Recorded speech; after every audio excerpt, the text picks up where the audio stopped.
So I have a question regarding the whole pure capitalism concept, Yes. right? So in terms of like what's happened in the past with like Lehman Brothers, 2008 financial crisis, like all of these things happened because of the frauds and the crooks, right? And well, kind of. Well, I'll tell you what happened. Well, yes, but without the government to regarding basic economic principle, you think that the invisible hand will work very well.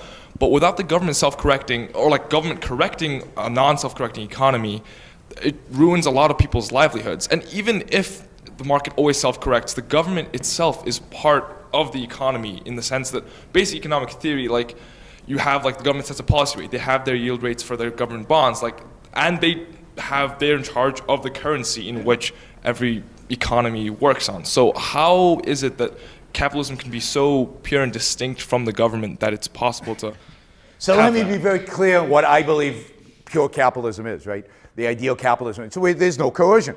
So the government does not control the currency.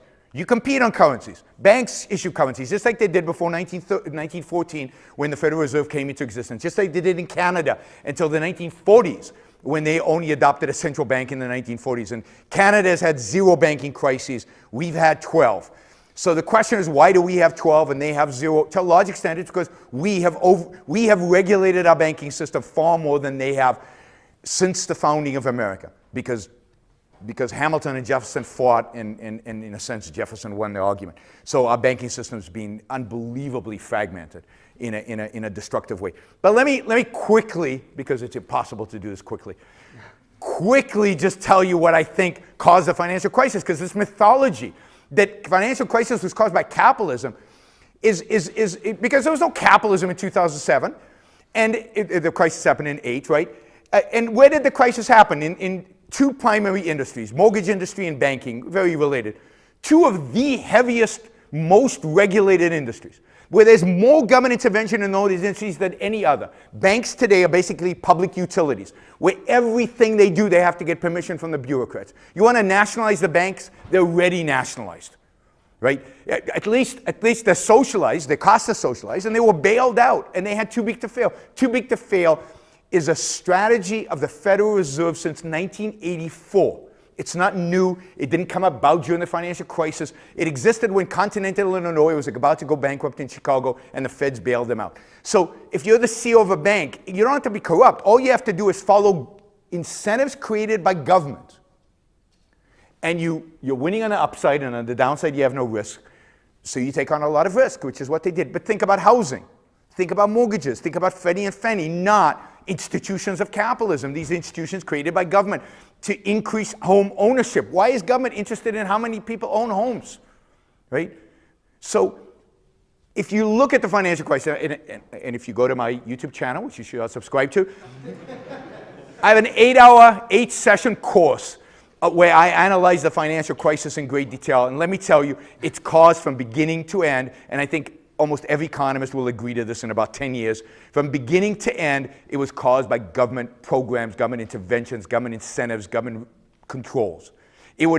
Those kind of crises, that kind of systemic risk, does not exist in pure capitalism, and you don't find those kind of crises happening the closer you get to capitalism. It's when the central bank is the primary evil here. I'll just quickly say maybe those crises don't exist in pure capitalism, but they sure as hell exist in our capitalism. And the only people who are going to try to stop that are Elizabeth Warren and Bernie Sanders. My question's mainly for Sam, but you both can obviously chime in. So in your critique of capitalism, you said that wealth falls into the hands of a few people, and those people get really rich, obviously. And then you also said that wealth equals power in our government, and that normal people have no effect on politics because of this, which I think is a very fair critique. And then you also say that rich people's interests are not aligned with the interests of the people. So I just want to know what you define as the interest of the people, because that's collectivizing a group, I mean, if we're speaking in the US, of 300 million people. So how do you create one broad set of interests of the people for farmers in Montana, for bankers in New York City, et cetera? Right. Yeah, that's a great question. And you're right. It's too simple to think that the people have some interests. There are lots of different coalitions amongst the people. I guess from the socialist perspective, the key cleavage is between the capitalist class that owns the stuff and the working class that then is driven through not owning the stuff to go work for the people who do own the stuff. And while you're absolutely right, there are going to be interesting differences of interests within each of those groups. So even within the capitalist class, what's good for solar panel manufacturers is not good. What's good for ExxonMobil, for instance. So there are interesting conflicts there. Within the working class, boy, that's a big class, right? I mean, the way that I just defined it, it's like anybody who relies on a wage rather than capital income. That's like 90% of the people. And there may be some interests that are shared amongst all 90%, but they're going to be important divergences.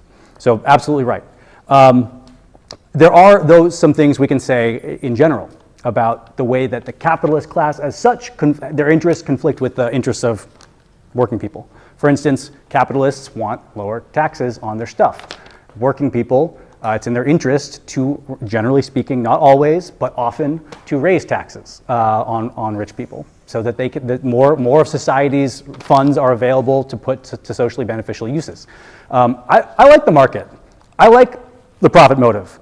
I like Norway. Norway has a market. Norway has the profit motive. It just doesn't have the sort of rapacious capitalism that we have here.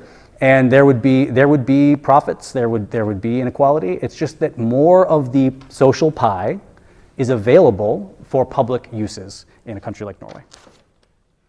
So just quickly, I think one of the differences is that I don't care about groups. I don't care about the rich. I don't care about the poor. I don't care about the middle class. I don't care about any of them. I care about individuals.